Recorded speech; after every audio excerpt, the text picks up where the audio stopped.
Pues dos de las cosas que me cautivaron cuando leí por primera vez el guión fueron, por un lado, cómo se trata el tema de la alegría y la tristeza en esta historia, ¿no? Porque tenemos tendencia a pensar que son cosas que están en extremos.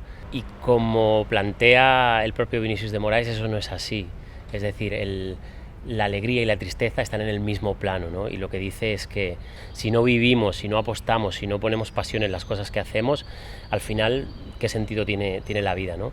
Y eso es una de las cosas que me atrapó mucho del guión. Y la otra, que está totalmente relacionada, es precisamente eso, el superar el miedo a vivir, en definitiva, ¿no? Tenemos muchos miedos pues en este caso, a tener una relación con una persona con una diferencia de edad muy grande, ¿no? Eso genera mucho conflicto, mucho miedo.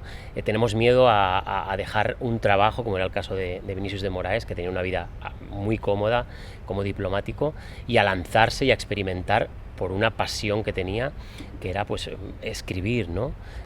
Y es algo que me tocó mucho, y me tocó mucho también porque es una cosa que yo también he vivido. Yo me licencié, me doctoré en ciencias políticas, porque era una cosa que me gustaba mucho, pero paralelamente siempre me he ido formando pues en teatro, en interpretación, en canto, en baile.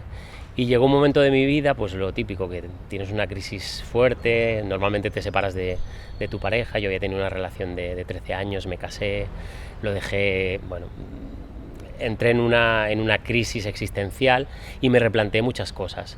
Y entonces en ese momento me replanteé, ¿por qué tener miedo a cambiar de vida? Si total ahora te das cuenta que tu vida puede cambiar en cualquier segundo, ¿no? Y entonces lo que hice es pues dar un vuelco a mi vida y dedicarme a lo que siempre había querido hacer, que era pues a la interpretación, al teatro musical. Y como hizo Vinícius, tomé las riendas de mi vida y superé ese miedo. Así que si venís a ver la canción de Ipanema, veréis muchas cosas. Veréis música, veréis una historia de amor, veréis conflicto social, veréis conflicto cultural, pero sobre todo yo creo que os quedaréis con una cosa, y es que en la vida hay que superar el miedo y hay que lanzarse y pensar con el corazón.